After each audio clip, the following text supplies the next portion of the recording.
నీ చేతి నీడలో యేసయ్యా, నీ చేతి నీడలో. అందరము కలిసి పడదామా? నన్ను విడువక ఎడబాయక దాచితివా నీ చేతి. అందరూ కళ్ళు మూసుకొని ధ్యానపూర్వకంగా ప్రభువుని మనం గణపరుద్దాం. యేసయ్యా, నీ చేతి నీడలో ఆ ఆ ఆ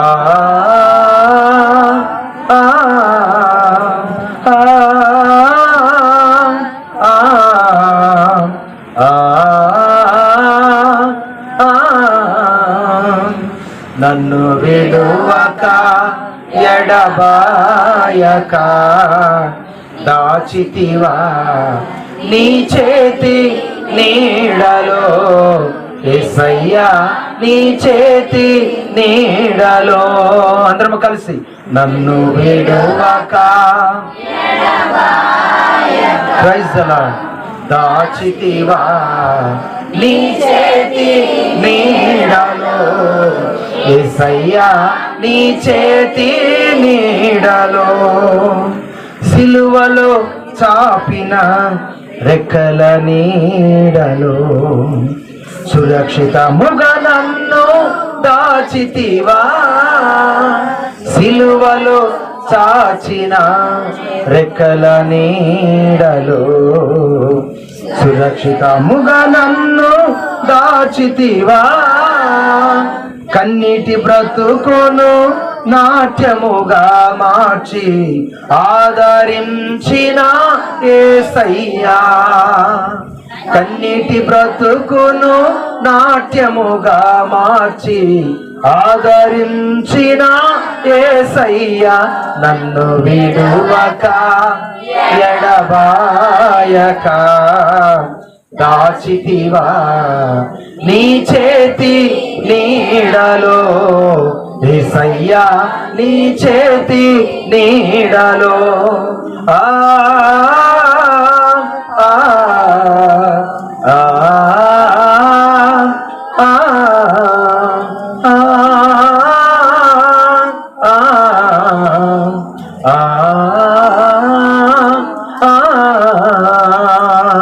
నన్ను విడువక.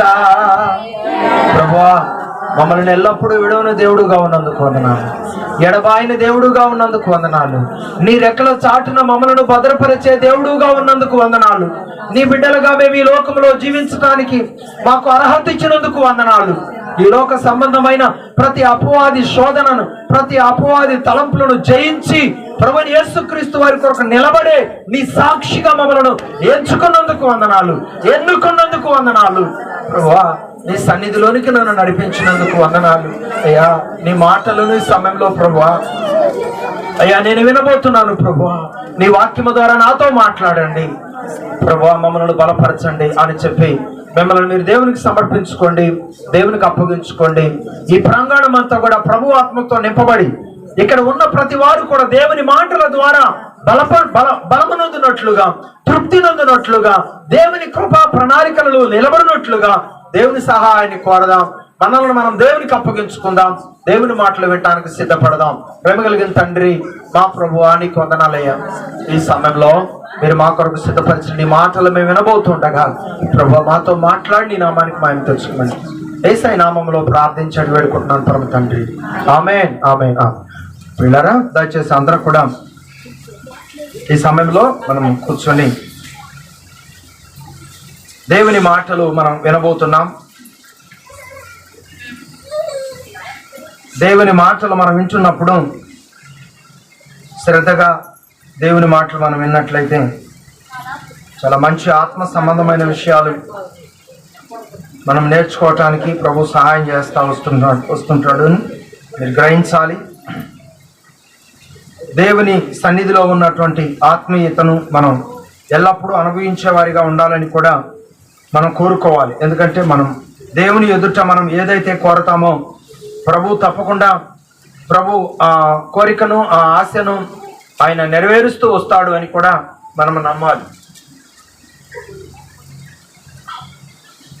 ఆన్ చేశారండి. మళ్ళా కట్ చేసి పుట్టించి పెట్టు.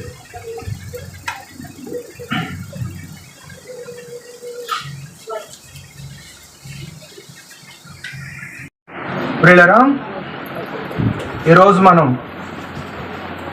ధ్యానం చేసుకుంటున్నటువంటి దేవుని మాటలను మనం గమనించినట్లయితే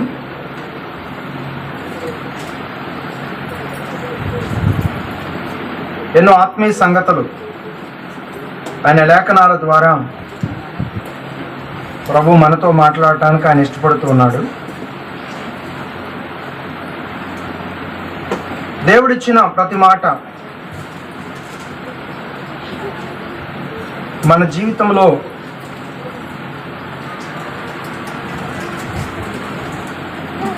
మనకు ఒక మంచి మాదిరిగాను,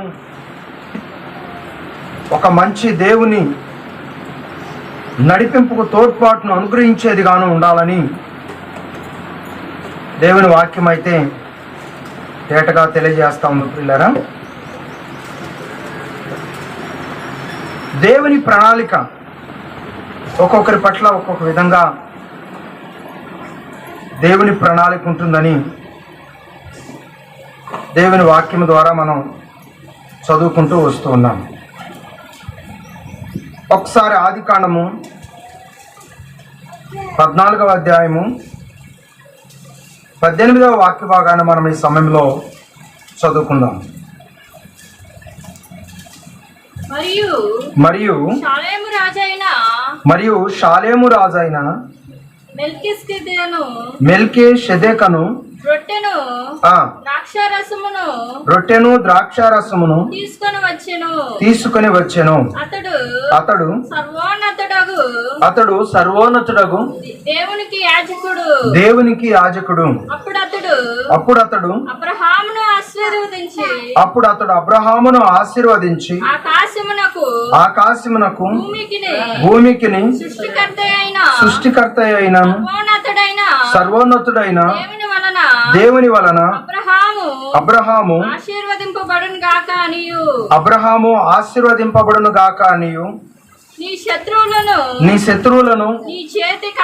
నీ చేతికి అప్పగించిన సర్వోన్నతుడగు దేవుడు స్తుతింపబడును గాక అనియు చెప్పెను. అప్పుడు అతడు అన్నిటిలో ఇతనికి 10వ వంతు ఇచ్చెను. ప్రియులారా, ఈరోజు మనం చదివినటువంటి దేవుని మాటలను శ్రద్ధగా మనం చదువుకున్నట్లయితే ఈ చదివిన మాటలలో ఉన్న విలువ మనం శ్రద్ధగా గ్రహించినట్లయితే దేవుని బిడ్డల యొక్క ప్రత్యేకత ఇక్కడ మనం నేర్చుకుంటున్నాం. ఈరోజు మనం దేవుని బిడ్డలుగా ఈ లోకంలో జీవిస్తున్నాం. దేవుని బిడ్డలో ప్రత్యేకత, దేవుని యొద్దకు మనం పిలువబడినప్పుడు, దేవుడు మనలను తన సన్నిధికి పిలుచుకున్నప్పుడు ఇక మన కమిట్మెంట్ చాలా గొప్పగా ఉండాలి.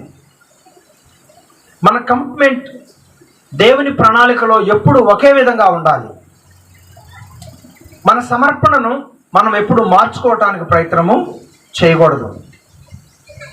మన సమర్పణ, మన బ్రతుకు దినములన్నీ కూడా మన సమర్పణ ఎల్లప్పుడూ స్థిరంగా ఉండాలి. ప్రభు పిలుపును అందుకున్న తర్వాత, ప్రభు వారి వద్దకు పిలువబడిన తర్వాత మన మార్గం అంతా కూడా దేవుని ప్రణాళికల చొప్పున మాత్రమే నడవాలి అని దేవుని వాక్యం తేటగా తెలియజేస్తోంది. ప్రియులారా, మరి మనం ఎలా నడుస్తున్నాం? మన నడిపింపు ఎలా ఉంది? మన తలంపులు ఎలా ఉన్నాయి? ఒకసారి పరిశీలన చేసుకోవాలని దేవుని వాక్యం తెలియజేస్తా ఉంది. ఒకరోజు అబ్రహాము తన తండ్రితో కలిసి తయారు చేసిన విగ్రహాలను అమ్ముతూ వారి యొక్క గల్దీల దేశంలో వాడి యొక్క అనుదిన చర్యలను కొనసాగిస్తూ ఉన్నారు. ఒకరోజు దేవుడు పిలిచాడు, అబ్రహాం, నేను నిన్ను నా యొద్దకు రమ్మని పిలుస్తున్నాను. నువ్వు వీటన్నిటిని విడిచిపెట్టు. నా పిలుపు ప్రకారం నా బిడ్డగా జీవించడానికి నువ్వు ఇష్టపడితే, నేను వెళ్ళమన్న ప్రాంతానికి నువ్వు వెళ్తే నేను నిన్ను ఆశీర్వదిస్తాను. విగ్రహారాధికుడు అబ్రహాం. దేవుడు ఆయనని పిలిచాడు. దేవుడు నన్ను పిలిచాడని చెప్పి దేవుని పిలుపుకు లోబడ్డాడు అబ్రహాం. తను కలిగినది ఆ వస్తువును కూడా విడిచిపెట్టి దేవుని పిలుపు ప్రకారం ఆయన ఎక్కడికి వెళ్ళమంటే అక్కడికి వెళ్ళటం ప్రారంభించాడు. ఎన్నో శ్రమలు, ఎన్నో ఆటంకాలు, ఎన్నో గలిబిలులు ఎవరికండి? అబ్రహాంకి. అయినప్పటికీ కూడా ఎన్ని ఆటంకాలు వచ్చినా, ఎన్ని గలిబిలులు వచ్చినా అతను ఏమాత్రం నిరుత్సాహపడలేదు. ఎవరి విషయంలో? దేవుని విషయంలో ఆయన నిరుత్సాహపడలేదు. ఒకరోజు శారమ్మ చూసేదానికి చక్కగా ఉంటుందంట. ఒక దేశానికి వెళ్తే ఆ దేశపు రాజు శారమ్మను తన వశం చేసుకోవాలని ప్రయత్నం చేశాడు. ఈమె నీకేమవుతుందని అడిగాడు రాజుగారు. ఎవరిని? అబ్రహాం గారిని. అప్పుడు అబ్రహాము, ఒకవేళ నా భార్య అని చెప్తే వాళ్ళు ఒకవేళ నన్ను ఏదైనా చేస్తారేమోనని నా భార్య అని చెప్పకుండా ఏమని చెప్పాడు? నా సహోదరి అని చెప్పాడు. ఓహో, నీ సహోదరియగా అని చెప్పి రాజు ఏం చేశాడంటే శారమ్మను రాజనగరంలోనికి తీసుకువెళ్ళటం జరిగింది. ఎప్పుడైతే శారమ్మను రాజనగరంలోకి తీసుకెళ్ళాడో ఆ రాజు, దేవుని ఉగ్రత ఆ రాజు మీదకి దిగొచ్చింది. దేవుని గద్దింపు ఆ రాజు మీదకు దిగొచ్చింది. ఏమనుకుంటున్నావు? నువ్వు నీ యొద్దకు తీసుకొచ్చింది ఎవరనుకుంటున్నావు? నేను ఏర్పాటు చేసుకున్నటువంటి నా దాసుని యొక్క భార్య. జాగ్రత్త. ఏమనుకుంటున్నావు? తిరిగి శారమ్మను తీసుకెళ్ళి నా కుమారునికి అప్పగించు అని చెప్పి దేవుడు ఎవరిని గద్దించాడు? రాజుగారిని దేవుడు గద్దించాడు. ప్రియులారా, ఇలాంటివి ఎన్నో ఎన్నో ఆటంకాలు, ఎన్నో శ్రమలు ఎవరు అనుభవించవలసి వచ్చింది? అబ్రహాము అనుభవించవలసి వచ్చింది. అయినప్పటికీ కూడా శారీరకంగా, తన భార్య పరంగా, తన బంధువుల పరంగా, తన కుటుంబం పరంగా ఎన్ని సమస్యలు వచ్చినా, ఎన్ని ఆటంకాలు వచ్చినా గుర్తుపెట్టుకోండి, అబ్రహాము మాత్రం దేవుని పట్ల తనకున్నటువంటి ప్రణాళికను సన్నగిల్ల చేసుకోవటానికి ప్రయత్నం చేయలేదు. దేవునికి స్తోత్రం. హల్లెలూయా. ఈరోజు మనం అంతా కూడా ఇక్కడ ఉన్నామంటే దేవుడు పిలుపును బట్టి మనం ఇక్కడికి రాగలిగాం. గుర్తుపెట్టుకోండి, దేవుని పిలుపును బట్టి నువ్వు దేవుని సన్నిధికి వచ్చావు. ఆసక్తిగా నువ్వు దేవుని సన్నిధికి వస్తున్నావు. ఆటోమేటిక్గా కొంతమంది దేవుని సన్నిధికి వచ్చేవాళ్ళు ఉంటారు. ముత్యం గారు దేవుని వాక్యం చెబుతూ ఒక మాట చెప్తాడు. మీరు అంటే ప్రసంగాల్లో, సభల్లో చెప్తా ఉంటాడు. ఒక్కొక్క ప్రసంగమే అక్కడక్కడ రిపీట్ చేస్తూ ఉంటాడు అనమాట. మరి మీరు ఎప్పుడన్నా విన్నారో లేదో తెలియదు కానీ పక్షవాతం కలిగిన వాడి గురించి చెప్తా ఉంటాడు. పక్షవాతం కలిగిన వానికంట ఒక పక్కంతా చెడిపోద్ది. అది కాలు పడిపోవచ్చు, చెయ్యి పడిపోవచ్చు, ఏది పడిపోయినా ఒక పక్కేనంట, ఒక పక్క మాత్రం బానే ఉంటదంట. దేవుని బిడ్డలైన వారు కూడా పక్షవాతం వచ్చిన వారిలాగా దేవుని బిడ్డలు ఉండకూడదు. అంటే ఒక పక్కేమో దేవునికి ప్రాధాన్యత ఇచ్చినట్టు ఉంటారంట, ఇంకొక ప్రక్కేమో దేవునితో పాటు లోకానికి కూడా ప్రాధాన్యత ఇస్తారంట. ఒక ప్రక్కేమో దేవుని మాటలకు ప్రాధాన్యత ఇస్తారంట, ఇంకొక ప్రక్కేమో లోకములో ఉన్న మాటలకు కూడా ప్రాధాన్యత ఇస్తారంట. దేవుడు తన ఆత్మ ద్వారా తన దాసులను నిలబెట్టుకొని, నీ ప్రవర్తన మంచిది కాదు, నువ్వు దిద్దుబాటు చేసుకోకపోతే దేవుడు నిన్ను శిక్షిస్తాడు అని దైవజనులు చెప్పారనుకోండి, ఆహా నా గురించే చెప్పాడని చెప్పి ఈయన ఎలాగైనా ఇక్కడ దేవుని మాటలు చెప్పలేకుండా చేయాలని చెప్పి తన యొక్క గద్దింపును స్వీకరించకుండా, తన గద్దింపును స్వీకరించకుండా తను సేవకుని పట్ల హృదయంలో కఠినమైనటువంటి ద్వేషాన్ని పెట్టుకొని దేవుని సన్నిధికి దూరమై దేవుని బిడ్డల గురించి తప్పుడు ప్రచారాలు చేసేవాళ్ళు కూడా ఎక్కడున్నారు అంటే ఎక్కడో ఉండరు, మన పక్కనే ఉంటారు, మన ఇళ్ళ పక్కనే ఉంటారు. అటువంటి వాళ్ళ గురించి మనం జాగ్రత్త పడకపోతేనంట, చూడండి, పులిసిన పిండి అంట కొంచెమైనను ముద్దంతయు పులవ చేస్తుందంట. ఇంత పిండిని మనం ఎంతో కష్టపడి తయారు చేసుకుంటాం. అది ఇడ్లీ కావచ్చు, దోశలకు కావచ్చు. అందులో కొంచెం ఏదైనా విషానికి సంబంధించింది వేస్తే ఆ పిండంతా విషమైపోతుందా లేదా?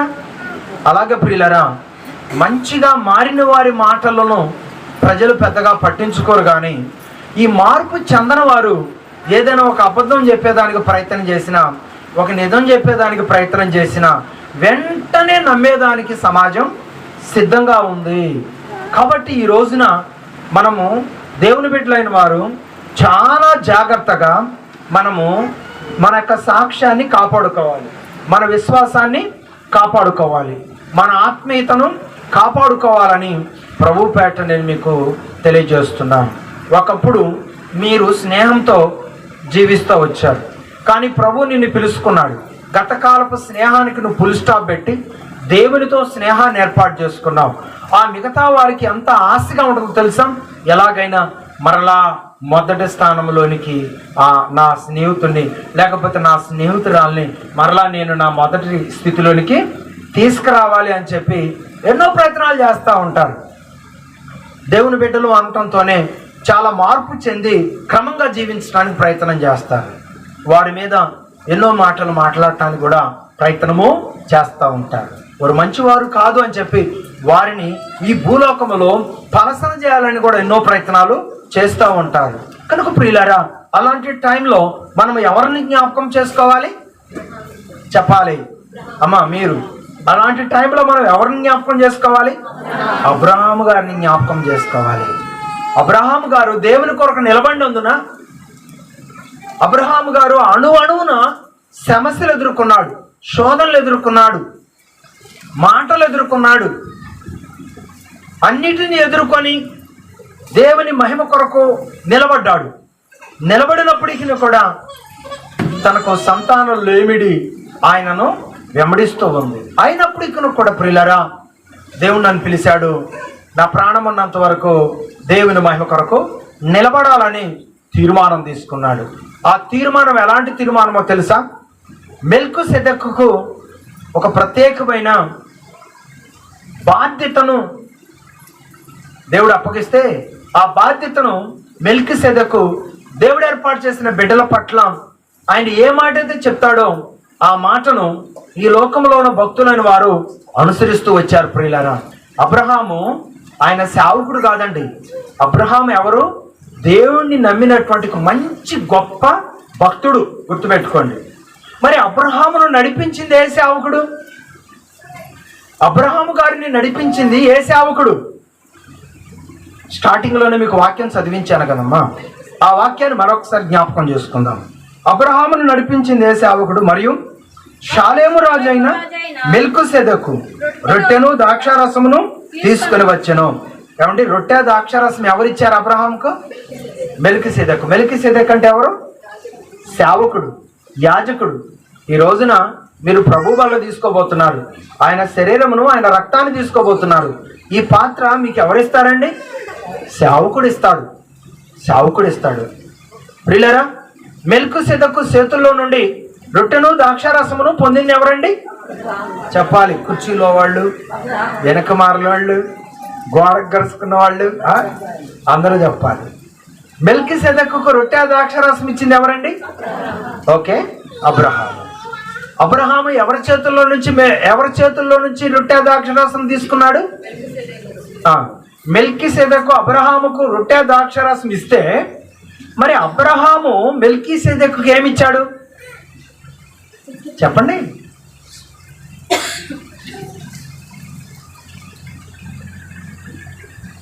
మెల్కీసెదెకు అబ్రహాముకు రొట్టె ద్రాక్షారసం ఇచ్చాడు. అబ్రహాము మెల్కీసెదెకు చేతిలో నుండి రొట్టె ద్రాక్షారసం తీసుకున్నాడు. మరి అబ్రహాము మెల్కీసెదెకుకి ఏమి ఇచ్చాడో అర్థం కాలేదా? వాక్యం చదవండి, వాక్యం చదవండి. ఆశీర్వాదము, ఇంకొకటి ఆశీర్వాదము, రొట్టె ద్రాక్షారసం, ఇవి ఎవరిచ్చారు? ఇక్కడ మీరు గలిబిలు పడుతున్నారు. ఎవరిచ్చారు? అబ్రహాముకు. ఇప్పుడు వినండి, అబ్రహాముకు రొట్టె ద్రాక్షారసము, దేవుని ఆశీర్వాదాలు ఎవరిచ్చారు? మెల్కీసెదెకు ఇచ్చాడు. ఓకే, మరి అబ్రహాము మెల్కీసెదెకుకి ఏమిచ్చాడు? ఆశీర్వాదం ఎలా ఇస్తాడమ్మా? Very good. వాక్యం చదవాలి. అప్పుడు కిందే ఉంది ఆ మాట కూడా. మీరు వాక్యం చదివితే వాక్యంలో ఉన్నటువంటి ఆత్మీయ అర్థాలు మీకు చాలా గొప్పగా మిమ్మల్ని బలపరుస్తాయి. ఈరోజు దేవుని బిడ్డలైన వారు, దేవుని పిలుపుని ఎరిగిన వారు ఈ లక్షణాలు, ఈ క్రమాలు కలిగి ఉంటున్నారా లేదా ఒకసారి అర్థం చేసుకోవాలని దేవుని పేట నేను తెలియజేస్తున్నాను. ఏమండి, మెల్కీసెదెకుకు అబ్రహాముకు ఈ అనుబంధం ఎప్పటి వరకు ఉందండి? ఎప్పటి వరకు చెప్పండి? జీవితకాలం అంతా ఈ అనుబంధము ఉన్నది. అలాగే ఈరోజు మనందరము దేవుని పిలుపు ద్వారా దేవుని యొద్దకు వచ్చాం కాబట్టి దేవుని యొద్దకు వచ్చిన మీరందరూ కూడా ఒక బాధ్యత కలిగి ఉండాలి. ఒక బాధ్యతను కలిగి ఉండాలి. ఏమండి, వచ్చామా వెళ్ళామా అన్నట్లుగా కాకుండా దేవుని బిడ్డలైనటువంటి వారు ఎలా ఉండాలంట? ఒక బాధ్యతను మనము కలిగి ఉండాలి. దేవుని పట్ల ఒక బాధ్యతను కలిగి ఉండాలి. నువ్వు దేవుని సన్నిధి క్రమంగా రావటం, ప్రార్థన చేయటం, దేవుని సన్నిధిలో నీవు కలిగి ఉన్న ప్రతి ఈవులో నుండి దేవునికి ఇవ్వాల్సింది దేవునికి ఇవ్వటం నీ జీవితంలో మొదటి ప్రాధాన్యతగా నువ్వు నేర్చుకోవాలి. ఈరోజు ఇచ్చేది నీ ఇష్టం. నీకు ఇష్టమైతే ఎంతో కొంత కానుకేస్తావు, లేకపోతే మీ ఇంటికి నువ్వు వెళ్తావు. కానీ ప్రియులారా, పిలుపు ద్వారా దేవుని ఎదుకు వచ్చిన వారు, దేవుని కొరకు సమర్పించుకున్నవారు, దేవునితో ఎల్లప్పుడూ సహవాసాన్ని కొనసాగించుకునే ప్రతివారు కూడా మీ అనుబంధము ఎలా ఉండాలో తెలుసా? మెల్కీసెదెకు అబ్రహాము కలిగి ఉన్నటువంటి అనుబంధాన్ని కలిగి ఉండాలని దేవుని వాక్యం స్పష్టంగా తెలియజేస్తూ ఉంది. ఈరోజు నీవు సమృద్ధిగా కష్టపడినప్పుడు ఏమీ లేని వ్యక్తిగా, కష్టపడనప్పుడు కూడా ఏమీ లేని వ్యక్తిగా దేవుని దగ్గర నువ్వు ఉంటే, ఒకవేళ ఈ లోకంలో నువ్వేదైనా సంపాదించవచ్చు, కానీ నెమ్మది, సమాధానమును, ఒక తృప్తిని, దేవునితో అనుబంధాన్ని నువ్వు దూరం చేసుకునే వ్యక్తి అవుతావు అనేది మాత్రం గ్రహించాలని దేవుని వాక్యం తెలియజేస్తూ ఉంది. దేవుని పిలుపు నొందిన ప్రతి వారు కూడా అబ్రహాము అలాగే మెల్కీసెదెకు కలిగి ఉన్నటువంటి అనుబంధాన్ని కలిగి ఉండాలి. మెల్కీసెదెకు అబ్రహాముకి ఏమి ఇచ్చాడు? రొట్టె, ద్రాక్ష రసము, దేవుని ఆశీర్వాదములు. సేవకునిగా అబ్రహాముకు మెల్కీసెదెకు ఇచ్చాడు. మరి మెల్కీసెదెకుకు అబ్రహాం ఏమిచ్చాడు? తన జీవితంలో తన కష్టపడిన ప్రతి కష్టములో నుండి 10వ భాగము దేవునికి సమర్పించాడు. దేవునికి స్తోత్రం. ఈ రోజున ప్రియులారా, ఈ అనుబంధం ఎవరైతే కలిగి ఉంటారో నిజంగా చెప్తున్నా, ఖచ్చితంగా వారు ఊహకందని దేవుని దీవెనలతో నింపబడతారు. ప్రైజ్ ద లార్డ్, హల్లెలూయా. కాబట్టి అనుబంధం మీరు కలిగి ఉన్నారా? దేవునితో అబ్రహాము కలిగి ఉన్న అనుబంధం తరతరాలు గుర్తించుకునే విధంగా ఆశీర్వదించబడే అనుబంధాన్ని కలిగి ఉన్నాడు. ఈరోజు నువ్వు దీవించబడ్డావా? నీ తరాలు దీవించబడాలి, నీ తరతరాలు దీవించబడాలంటే ఆ అనుబంధాన్ని నువ్వు కలిగి ఉండాలి. ఆ అనుబంధాన్ని నీవు కలిగి ఉండాలి. ఈరోజు అవన్నీ మర్చిపోతున్నారు. వచ్చామా వెళ్ళామా, వచ్చామా ఏదో మన చేతిలో ఉన్నది మన చేత అయింది వేసామా, దేవుడి చేతిలో కానికిచ్చామా, వెళ్ళామా అన్నట్లుగానే ఉంటున్నారు. కానీ అలా కాదు. నా కష్టములో నుండి నిజంగా నేను దేవునికి ఇవ్వాల్సింది నేను ఇస్తున్నానా లేదా, ఇలా పరిశీలన చేసుకుంటే నిజంగా నీ అనుబంధం దేవునితో ఎల్లప్పుడూ భద్రమ చేయబడి ఉంటుందని దేవుని వాక్యం తెలియజేస్తాం. ఈరోజు చాలా మంది అనుబంధంలో లేరు. దేవుని ఆశీర్వాదాలు చాలా గొప్పగా ఉంటాయి ప్రియులారా. ఆ ఆశీర్వాదాలు కావాలంటే మెల్కీసెదెకు అబ్రహాము కలిగి ఉన్న అనుబంధాన్ని కలిగి ఉండాలి. మరి కలిగి ఉన్నావా? దేవుడు అన్యాయస్తుడు కాదండి. దేవుడు న్యాయం కలిగిన దేవుడు. అయితే వాని క్రియల చొప్పున జీతం నాయతం ఉన్నదని ప్రభువు చెప్తున్నాడు. అవి మంచికి తగిన క్రియలు కావచ్చు, చెడుకు తగిన క్రియలు కావచ్చు. ఈ రెండింటికి ఏమండి ఆ ఫలితము, ఈ రెండింటి యొక్క జీతం ఎవరి దగ్గర ఉంది? దేవుని యొద్ద ఉందండి. ఆ జీతమును నీవు అనుభవించాలని ఆశపడుతున్నావా? మంచి జీతాన్ని దేవుని ద్వారా నువ్వు పొందుకోవాలని నీకు ఆశ ఉంటే ఖచ్చితంగా అబ్రహాము మెల్కీసెదెకు కలిగి ఉన్న అనుబంధాన్ని నీవు కలిగి ఉండాలి. దేవుని వాక్యం తెలియజేస్తా ఉంది. దేవుడు అబ్రహాముని పిలిచాడు. ఆ పిలుపుని ఎప్పటి వరకు కొనసాగించాడు? ఆయన చనిపోయే వరకు ఆ పిలుపును కొనసాగించాడు. ఆ పిలుపును కాపాడుకున్నటువంటి అబ్రహామును దేవుడు ఎలా ఆశీర్వదించాడు? ఏదో ఒక సందర్భంలో ఈ పాయింట్ వస్తానే ఉంది. ఎలా దేవుడు ఆశీర్వదించాడు? ప్రపంచమంతా కూడా తన కుటుంబం వైపు కన్నులెత్తు చూసే విధంగా దేవుడు అబ్రహామును ఆశీర్వదించాడు. దేవుడు అబ్రహాంకి ఎంతమంది కుమారులను ఇచ్చాడని చెప్పాను? 2 ఇచ్చాడు. వాళ్ళ పేర్లు ఏంటి? ఇస్మాయేలు, ఇస్సాకు. ఇస్మాయేలు సంతానం ఎవరు? ఇస్సాకు సంతానం ఎవరు? ఇప్పుడు ప్రపంచమంతా కూడా బహుగా విస్తరించినటువంటి ఆస్తిపరులు, అంతస్తులు, ప్రపంచంలో ఆస్తిపరులు, అంతస్తులు ఎవరు చెప్పండి? వీళ్ళిద్దరే. ఎవరు? Muslims, Christians. ప్రపంచ దేశాలన్నీ కూడా ఈరోజు కాస్త 4 పావలాలు సంపాదించుకోవాలని ఏ దేశాలు వెళ్తున్నారు? వెళ్తేనేమో ముస్లిమ్స్ కంట్రీస్కి వెళ్తారు, లేకపోతే క్రిస్టియన్స్ కంట్రీస్కి వెళ్తారు. ఈ 2 కంట్రీస్లోనే ధనమంతా ఈ 2 కంట్రీస్లోనే ఉంది. నేను చెప్పే మాట మీకు అర్థమవుతున్నాయా? ధనమంతా కూడా ఈ 2 కంట్రీస్లోనే ఉన్నాయి. ఈరోజు మన వాళ్ళు అంతా సంబరపడుతూ ఉంటారు. ఏమని? ఇతర దేశాలకు వెళ్ళాడు ఫలానోళ్ళ కుమారుడు, ఫలానోళ్ళ కుమారుడు అంటుంటారు కదా. అమ్మో వాళ్ళకేమమ్మా కుప్పలు సంపాదించాడమ్మా. ఎవరి డబ్బు అది? మన దేశం నుండి ఏ అమెరికానో, ఏ దుబాయో, ఏ లండనో వెళ్తారనుకోండి, అక్కడికి వెళ్ళటంతోనే వాళ్ళు అక్కడి నుంచి కుప్పలు డబ్బులు పంపిస్తూ ఉంటారు. ఎవరి డబ్బు అది అంతా చెప్పండి? ఎవరి డబ్బు? ఆశీర్వదించబడిన వారి డబ్బు. ఎవరిది అది? ప్రపంచంలో ఈ దేశంలో నుండి, మన పేద దేశాల్లో నుండి ఇతర దేశాలు వెళ్ళే వాళ్ళంతా కూడా వెళ్తే క్రిస్టియన్ కంట్రీస్ కన్నా వెళ్తారు, లేకపోతే ముస్లిమ్స్ కంట్రీస్ కన్నా వెళ్తారు. ఈ 2 కంట్రీస్లోనే ధనమంతా దాచబడి ఉన్నది. ఇది ఎవరి ద్వారా వచ్చిన ఆశీర్వాదం చెప్పండి? ఎవరి ద్వారా వచ్చిన ఆశీర్వాదం అంటే అలనాడు అబ్రహాము కలిగి ఉన్నటువంటి ఆ క్రమశిక్షణ తన బిడ్డలను, ప్రపంచమంతా తన బిడ్డల వైపు చూసే విధంగా చేసింది ఆశీర్వాదం. ఈరోజు నువ్వు పనికి వెళ్తావు, ఒక 1000 రూపాయలు సంపాదించావు. ఆ 1000 రూపాయలు నువ్వు దేవునికి ఎంత ఇవ్వాలా? ఏమ్మా, ఆ 1000 రూపాయలు నువ్వు దేవునికి ఎంత ఇవ్వాలా? చెప్పండి, ఎంత ఇవ్వాలా? ఒక 10,000 సంపాదించావు, దేవునికి ఎంత ఇవ్వాలా? చెప్పండి అమ్మా.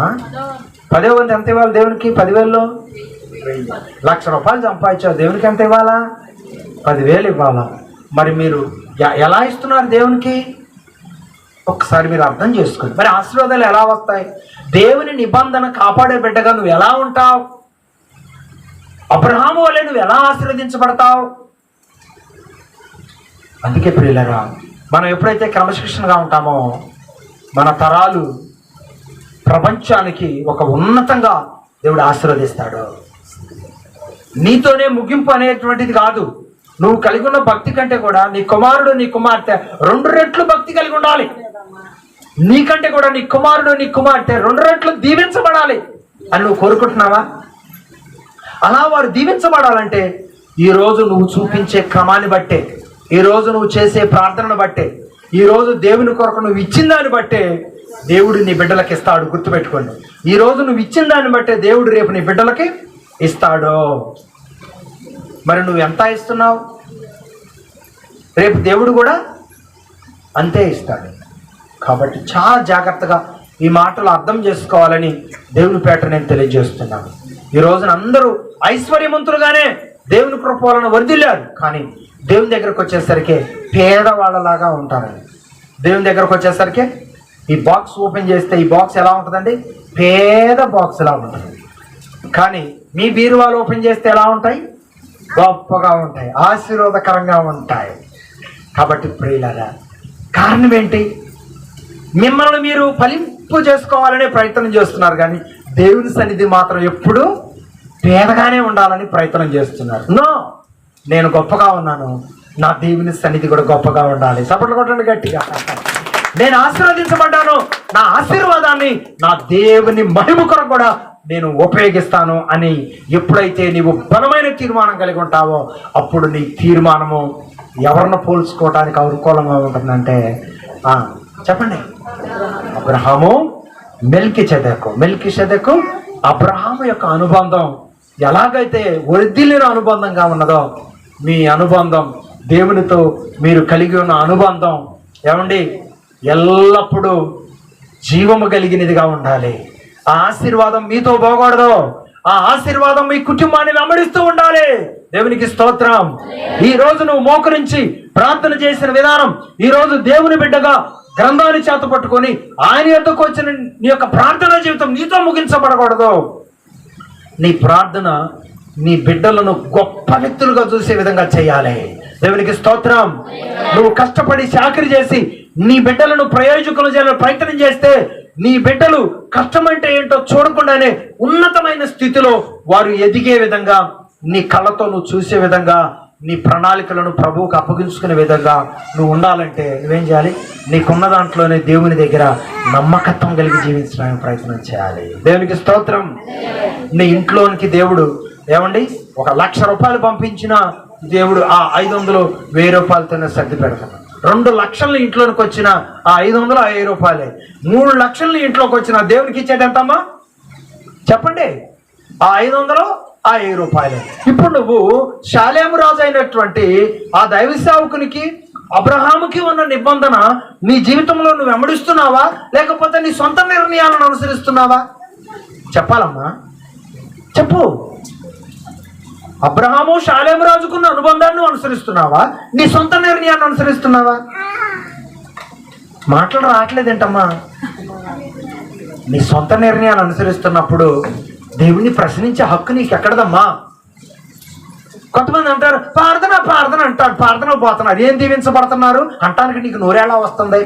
దేవుని కొరకు నువ్వు ఏమిస్తున్నావు? దేవుని కొరకు నువ్వు ఎన్ని గంటల ప్రార్థన చేస్తున్నావు? దేవుని కొరకు నువ్వు ఎంత సాక్ష్యం కలిగి ఉంటున్నావు? నీ నోరు తెరిచి ఏమండి దేవుని మాటలు ఎవరికైనా చెప్పావా ఏనాడైనా?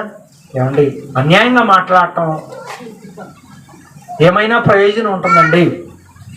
ఒక మాట మాట్లాడేటప్పుడు నీ గుండెమేం చేసుకొని నేను దేవుని బిడ్డగా ఆయన బిడ్డగా ఈ లోకంలో జీవిస్తున్నా, మరి ఆయన బిడ్డగా నేను ఏనాడైనా ఆయన మాటలు ఎవరికైనా చెప్పానా? ఆయన బిడ్డగా నేను అనుసరించవలసిన క్రమాలను నేను అనుసరిస్తున్నానా? ఆయన బిడ్డగా ఒక మంచి సాక్ష్యాన్ని సమాజంలో నేను చూపించగలుగుతున్నానా? నన్ను బట్టి నా కోడలను మార్చగలుగుతున్నానా? నన్ను బట్టి నా కూతురును మార్చగలుగుతున్నానా? నన్ను బట్టి నా బిడ్డలను మార్చగలుగుతున్నానా? నన్ను బట్టి నా ఇరుగు పొరుగు వారిని మార్చగలుగుతున్నానా అనే ప్రశ్న దయచేసి నువ్వు వేసుకున్నావా ఏనాడైనా?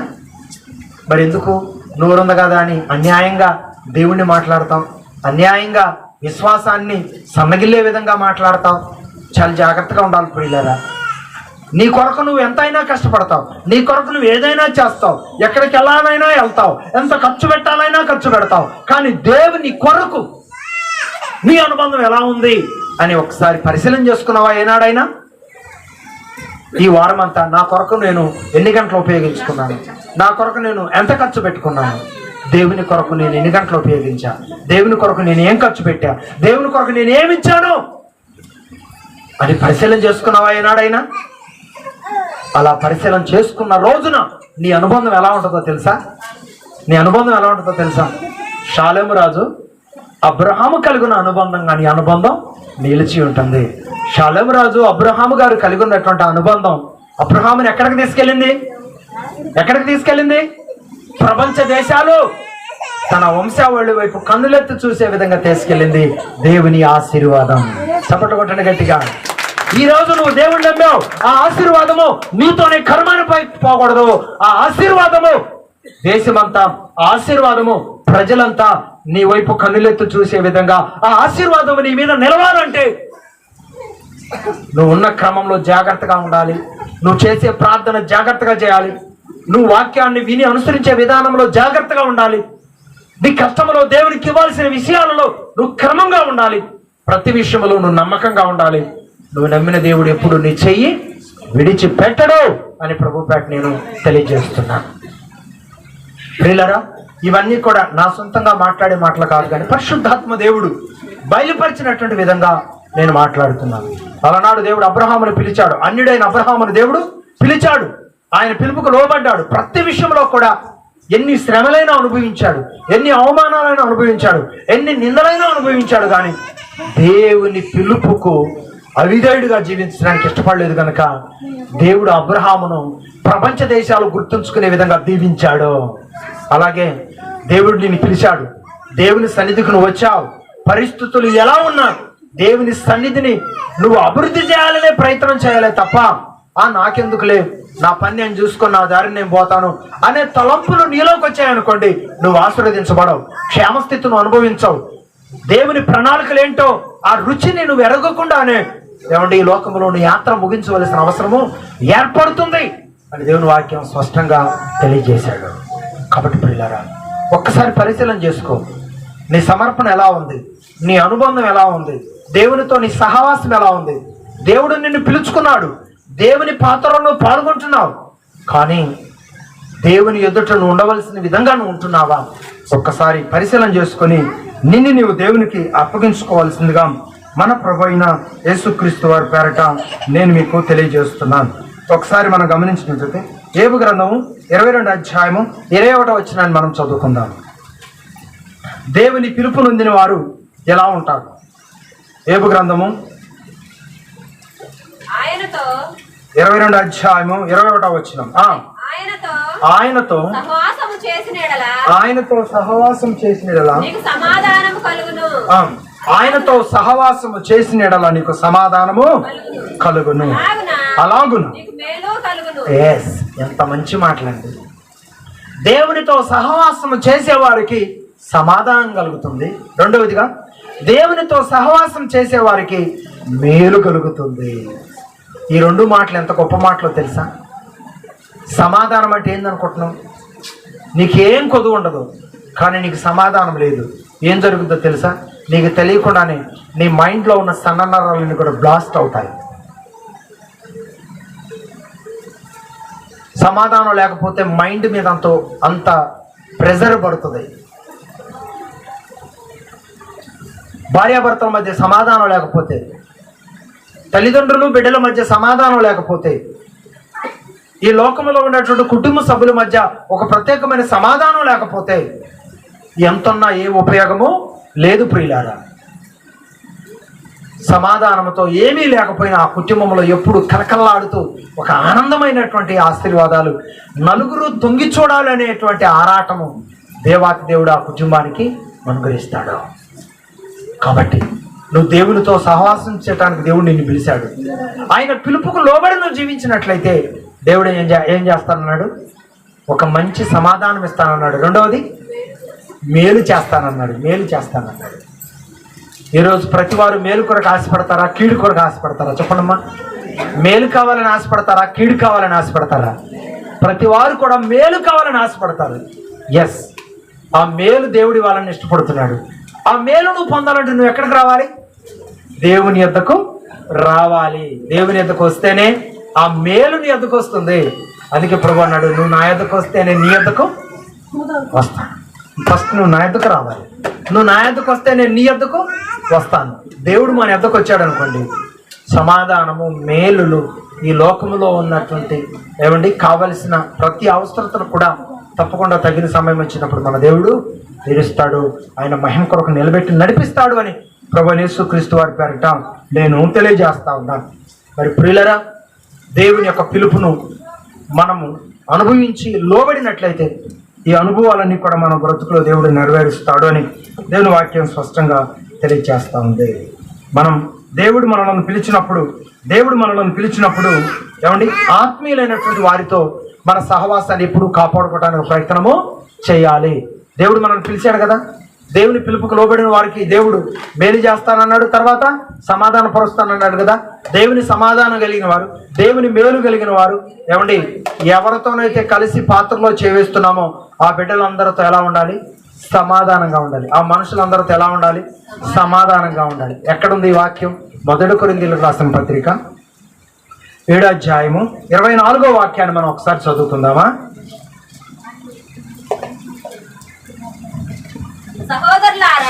సహోదరులారా, ప్రతి మనుషుడును ఏ స్థితిలో పిలువబడినో ఆ స్థితిలోనే దేవునితో ప్రతి మనుషునితో సహవాసము కలిగి ఉండాలి అని దేవుడు స్పష్టంగా తెలియజేస్తూ ఉన్నాడు. తర్వాత దేవునితో సహవాసము కలిగి ఉండాలని దేవుని వాక్యము తెలియజేస్తూ ఉంది. పాత్రలో చేవేసే ప్రతి వారు కూడా ఎలా ఉండాలో తెలుసా? ఈ లోకంలో ఒక అన్నదమ్ముల అనుబంధం, ఒక అక్క చెల్లెండ్రుల అనుబంధం, ఒక తల్లిదండ్రుల అనుబంధం మనం కలిగి ఉండాలని దేవుని వాక్యం తెలియజేస్తాము. పిల్లల, ఈ అనుబంధాన్ని నువ్వు కొనసాగించుకోవాలి. ఈ అనుబంధాన్ని కొనసాగించుకోకుండా నువ్వు ఉన్నావు అంటే దుష్టుడైన అపవాది నిన్ను మోసం చేస్తుందని గుర్తుపెట్టుకో. దేవుని పిలుపును నువ్వు కలిగి ఉన్నావు, ఈ అనుబంధాన్ని కూడా నువ్వు కలిగి ఉండాలి. లాస్ట్గా ఇంకే అనుబంధాన్ని కలిగి ఉండాలి? దేవుని పిలుపును అందిన వారందరూ కూడా 1 కొరింథీయులకు రాసిన పత్రిక 1వ అధ్యాయం 9వ వాక్యం. 1 కొరింథీయులకు రాసిన పత్రిక 1వ అధ్యాయం 9వ వాక్యాన్ని మనం గమనించినట్లయితే, మన ప్రభువైన యేసుక్రీస్తు అను తన కుమారుని సహవాసమునకు మిమ్మల్ని పిలిచిన దేవుడు నమ్మదగిన వాడు. అదండి విషయం. ఆయన సహవాసానికి మనల్ని పిలిచిన దేవుడు ఎవరండి? నమ్మదగిన వాడు. కాబట్టి ఆయన సహవాసములో ఉన్నవారంతా ఎవరండి? ఆయన సహవాసములో ఉన్నవారంతా ఎవరండి? వారు దూరస్తులా? ఆయన సహవాసమునకు పిలువబడిన వారు దూరస్తులు కాదండి, గుర్తుపెట్టుకోండి.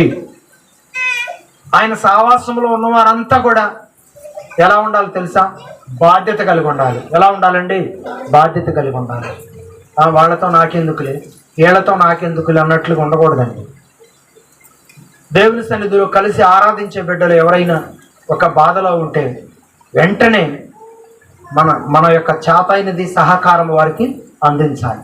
తర్వాత వారిని ఓదార్చే మాటలు, వారిని బలపరిచే మాటలు, వారి పట్ల మనం దేవుని ప్రేమను చూపించే విధానం మనం చాలా జాగ్రత్తగా కనుపరచాలని ప్రభుపేట నేను తెలియజేస్తున్నాను.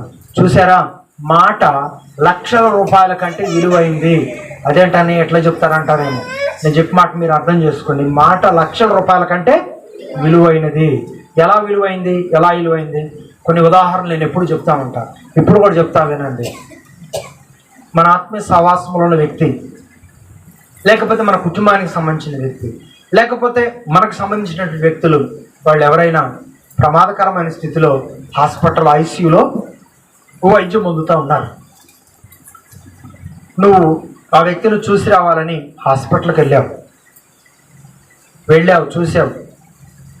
నిన్ను చూసి ఆ వ్యక్తి కూడా నన్ను చూడటానికి వచ్చారని చెప్పి కొంచెం తృప్తి కలిగి ఉన్నారు. నీవు కూడా ఆ వ్యక్తిని బట్టి సంతోషిస్తున్నావు. ఆనందాన్ని ఆపుకోలేక ఉన్న వాస్తవాన్ని ఆయన దగ్గర మాట్లాడేవనుకోండి. ఏమని, అయ్యా డాక్టర్ గారు తొందరలోనే చచ్చిపోతామని చెప్పిండు అయ్యా ఆయన ఏడిచామనుకోండి, బతికేవాడు కూడా 3 నిమిషాలను చచ్చిపోతాడు. అమ్మో ఇక నేను చచ్చిపోతాను కావాలి, ఇక నేను బతకను కావాలని చెప్పి ఏమవుతాడు చెప్పండి? ఏమవుతాడు? చెప్పరేమ్మా, చచ్చిపోతాడు. దెబ్బకే చచ్చిపోతాడు. కానీ డాక్టర్ గారు అయితే చచ్చిపోతాడని చెప్పాడు. కానీ నువ్వు ఆయన దగ్గరికి వెళ్ళావు, నానా ఏం పర్వాలేదు, ఇక నువ్వు 2 రోజుల్లోనే ఇంటికి వచ్చేస్తామని డాక్టర్ గారు చెప్పారు. మాకు చాలా సంతోషంగా ఉంది, దేవుని పట్ల గొప్ప కార్యం చేశాడయ్యా, 2 రోజుల్లో నువ్వు తిరిగి ఇంటికి వస్తున్నావు, మాకు చాలా సంతోషంగా ఉంది, నువ్వు కూడా ధైర్యంగా ఉండు, 2 రోజుల్లో నువ్వు ఇంటికి వస్తున్నావు అని చెప్తే, అప్పుడప్పుడే చచ్చిపోవాల్సినోడు కూడా ఇంకొక నెల 2 నెలలు బతుకుతాడు. ఇప్పుడు మాట బలమైందా కాదా? చెప్పండి. మాట బలమైందా కాదా? మాట బలమైంది. అలాగే దేవుని మాట అంతకంటే బలమైంది. ఈరోజు మీరు దేవుని మాటలకు లోబడండి, మనుషుల మాటలకు కాదండి. ఎవరి మాటలకు లోబడాలి? దేవుని మాటలకు లోబడండి. దేవుని మాటలకు లోబడితే దేవుడు మిమ్మల్ని దీవిస్తాడు, దేవుడు మీ కుటుంబాలను దీవిస్తాడు. దేవుని పిలుపుకు లోబడండి. మీరు ఎలా బ్రతకాలో, ఎలా బ్రతకకూడదో, ఎలా నడవాలో, ఎలా నడవకూడదో దేవుడే ఆయన వాక్యం ద్వారా మనతో మాట్లాడుతూ ఉంటాడు. దేవుడు మనకు ఆ విషయాలన్నీ బయలుపరుస్తాడు అని మన ప్రభువైన యేసుక్రీస్తు వారి పేరట నేను మీకు తెలియజేస్తున్నాను. ఈ మాటలన్నీ కూడా దేవుడు ఎవరికి ఇచ్చాడు? ఈరోజు మనం మాటలన్నీ కూడా ఎవరికి ఇచ్చాడంటే దేవుని పిలుపుకు లోబడిన వారికి దేవుడు ఇచ్చాడు. ఎవరిని తీసుకున్నాం మనం మాదిరి? అబ్రహాము దేవుని పిలుపుకు లోబడ్డాడు, దేవుని మార్గంలో నమ్మకంగా నడుస్తూ వెళ్ళాడు. ఆయనకి ఎన్నో సమస్యలు వచ్చాయి, అయినప్పటికీ కూడా దేవుని పిలుపు కొరకు నిలబడ్డాడు. దావీదు సేవకుని యొక్క వాగ్దానాలతో మంచి సహవాసాన్ని ఏర్పరచుకున్నాడు. రొట్టె ద్రాక్షరసము దైవజనుడి చేతుల ద్వారా పుచ్చుకొని దీవించబడి ఆయన చేస్తున్న ప్రతి కష్టములో నుండి దైవ సేవకునికి 10వ భాగము ఇచ్చాడు. దేవుడు అబ్రహాముని ఎలా ఆశీర్వదించాడు? ఈ క్రమంలో నమ్మకంగా ఉన్న అబ్రహాముని దేవుడు ఎలా ఆశీర్వదించాడు? అబ్రహాము వంశావళి అంతా, ప్రపంచమంతా ఒక్కసారి ఆ ఆశీర్వాదాన్ని చూచి ఆశ్చర్యపడే విధంగా దేవుడు అబ్రహామును ఆశీర్వదించాడు. దేవుని స్తోత్రం. ఈరోజు అలాంటి స్థితి నువ్వు అనుభవించాలన్నా, అలాంటి స్థితి నీ బిడ్డలు అనుభవించాలన్నా ఎవరి చేతుల్లో ఉందో చెప్పండి. ఏమా కొంచెం నా మాట నేను ముఖ్యంలోకి వచ్చాను. అలాంటి స్థితి నువ్వు అనుభవించాలన్నా, అలాంటి స్థితి నీ కుమారులు అనుభవించాలన్నా ఎవరి చేతుల్లో ఉంది? నీ చేతుల్లోనే ఉంది. ఎవరి చేతుల్లో ఉంది? నీ చేతుల్లోనే ఉంది. నువ్వు అనుసరిస్తేనే కదా ఆ కృపను నువ్వు పొందేది, నీ బిడ్డలు పొందేది. కాబట్టి నువ్వు అనుసరించినట్లయితే ఆ కృప ఎల్లప్పుడూ నీతో ఉంటుందని ప్రభు బయట నేను తెలియజేస్తున్నాను. ఈరోజు చాలామంది కష్టపడతారు. ఆ కష్టంలో మాత్రం దేవునికి ఇవ్వాల్సినవి దేవునికి ఇవ్వరు. నన్ను దీవించయ్యా, నా బిడ్డలను దీవించయ్యా అంటారు. వీళ్ళరా, నువ్వు అనుసరించవలసినవి మాత్రం అనుసరించావు, కానీ దేవుడు మాత్రం నేను గొప్పగా దీవించాలి. న్యాయమేనా? అబ్రహాము అనుసరించవలసినవి అనుసరించాడు. ఆయన అడగకుండా దేవుడు ఆయన్ని దీవించాడు. ఆయన కుమారులను కూడా దేవుడు అద్భుతంగా దీవించాడు. ఈరోజు దేవుడు నిన్ను పిలిచాడు. ఆ పిలుపుకు నువ్వు లోబడు. దేవుని ఆజ్ఞను అనుసరించు. దేవుడు తప్పకుండా ఆయన దీవెనలో నీ మీద గొప్పగా అనుసరిస్తాడు. ఎందుకంటే పిలిచిన దేవుడు నమ్మదగినవాడు. చెప్పండి, పిలిచిన దేవుడు నమ్మదగినవాడు. ఆయన పిలుపును నువ్వు అంగీకరించి ఆయన పిలుపులో నువ్వు నిలబడి నడిచినట్లయితే ఖచ్చితంగా దేవుని కృపకు నీవు పాత్రుడు అవుతావు, పాత్రురాలు అవుతావని దేవుని వాక్యం స్పష్టంగా తెలియజేస్తాను. దేవుని అనుభవాలు ఉన్నాయా? నా నడిపింపు ఉందా? ఒకసారి జ్ఞాపకం చేసుకోవాలని దేవుని వాక్యం స్పష్టంగా తెలియజేస్తా ఉంది. ఈరోజు ఆ మాటలు చాలామంది మర్చిపోతున్నారు. ఈరోజు ఆ మాటలు చాలామంది మర్చిపోతున్నారు. దేవుని ప్రణాళికలో ఉన్నటువంటి ఆ నడిపింపుని ఈరోజు చాలామంది మర్చిపోతున్నారు. అలా మర్చిపోయే వారంగా ఉండకుండా దేవుని ప్రణాళికల్లో నిలిచి